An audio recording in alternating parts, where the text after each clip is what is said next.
A Muralha da China.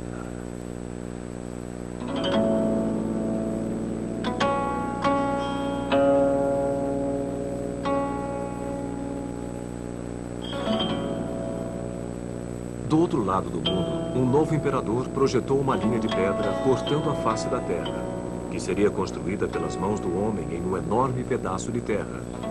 Como se dissesse até para os deuses: esta é minha terra, não se aproxime.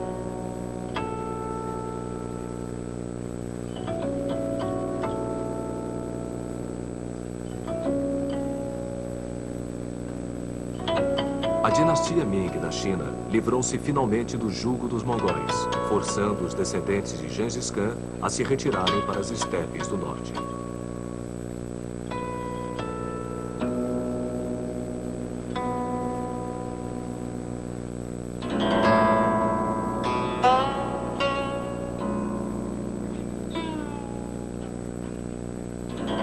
China, o Império do Meio, era de novo governada por um imperador chinês.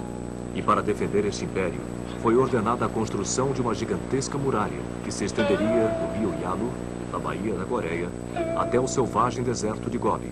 4.800 quilômetros de tijolo e pedra, 8 metros de altura. A mais longa construção jamais realizada pelo homem e talvez a única estrutura visível do espaço.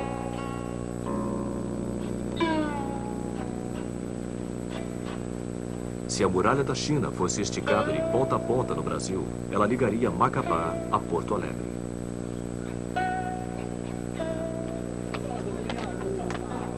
A Grande Muralha da China, que vemos hoje, é a mesma que foi construída durante a dinastia Ming, que começou antes mesmo do nascimento de Cristóvão Colombo no século XV.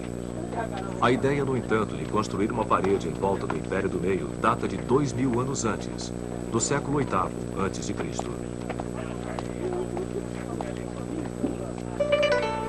Nesta época, a China vivia um caos. Estados hostis lutavam entre si e contra tribos nômades que tentavam invadir pelo norte. Durante centenas de anos, uma sucessão de paredes em barro foram construídas entre montanhas e ao longo dos vales com o objetivo de manter afastados vizinhos hostis. Todo este esforço, no entanto, era em vão. Mas no ano 221 a.C., um homem unificou a China e se proclamou o primeiro imperador, Qin Shi Huangdi. Em seu breve reinado de 12 anos, Qin Shi Huangdi ligou os milhares de quilômetros de antigas paredes em uma massiva muralha para a defesa militar contra os bárbaros. Um cinturão em torno de uma nação.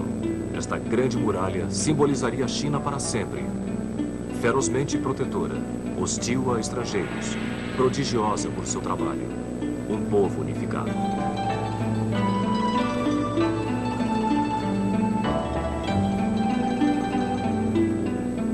A muralha de Qin Shi Huangdi deu aos chineses uma identidade nacional jamais vivida antes. E isto significava segurança. As fronteiras do norte logo atrairiam novos colonizadores e fazendeiros. Em sua sombra protetora, comerciantes se aventuravam por estradas que levavam ao oeste. Uma viagem pela região que viria a ser conhecida como a Rota da Seda, trazendo as riquezas do Oriente para a Índia, Pérsia e Roma.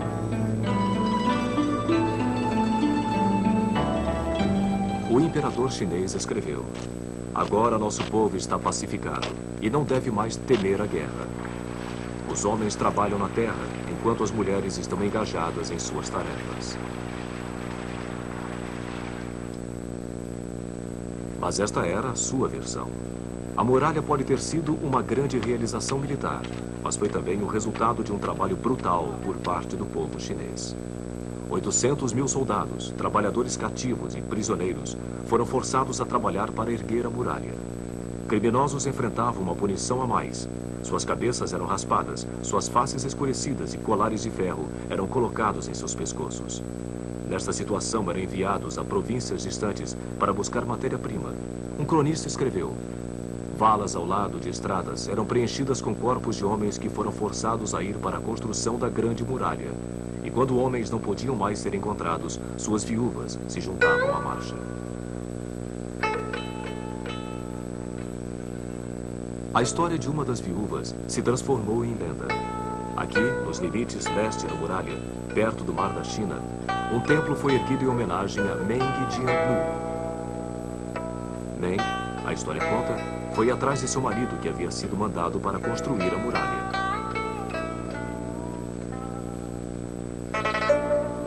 Quando ela soube que ele havia sido enterrado entre as barricadas, suas lágrimas fizeram a parede desmoronar. Desta forma, ela achou os ossos de seu marido e amaldiçoou o imperador. Denunciando a ordem autocrática do imperador, ela se tornou a voz simbólica do povo contra um onipotente opressor.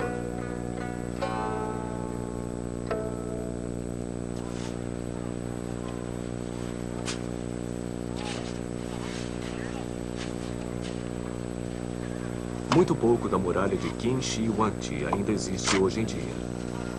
Esta fortificação de pedra é resultado de 200 anos contínuos de recuperação e obras durante a dinastia Ming. Este trabalho, por sua vez, está sendo restaurado em turnos ainda hoje.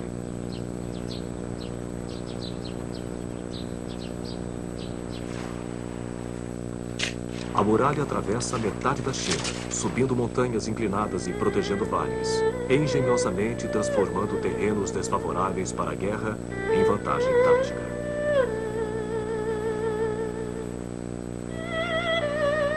Em Shanhaiguan, uma fortaleza circular de 4 quilômetros quadrados olha o horizonte como se fosse a cabeça de um dragão deslizando em direção do mar. Um fosso de 8 metros de profundidade protege este portão chamado de o primeiro passo para o paraíso.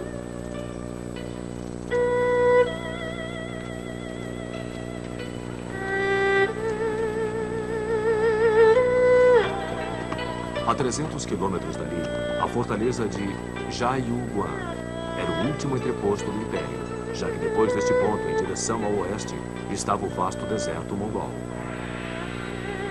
Entre estes dois extremos, existe um conjunto de 25 mil torres de observação, controladas por guardiães que viviam nestes locais.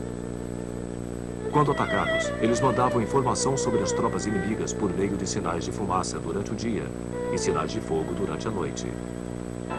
Estas informações percorriam centenas de quilômetros em questão de horas. Perto de Beijing, a toda poderosa fortaleza de Badalin foi construída cercada por diversas camadas de paredes externas, grande o suficiente para acomodar 5 cavalos montados ou 10 homens de infantaria marchando lado a lado.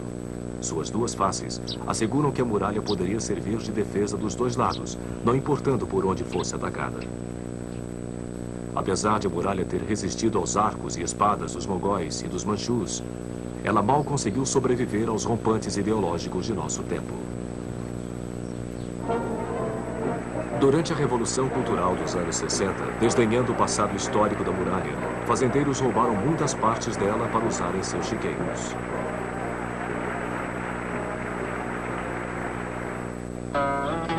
Mas hoje em dia a muralha foi restaurada, não apenas física, mas também figurativamente, de acordo com o papel que ela teve na história nacional da China.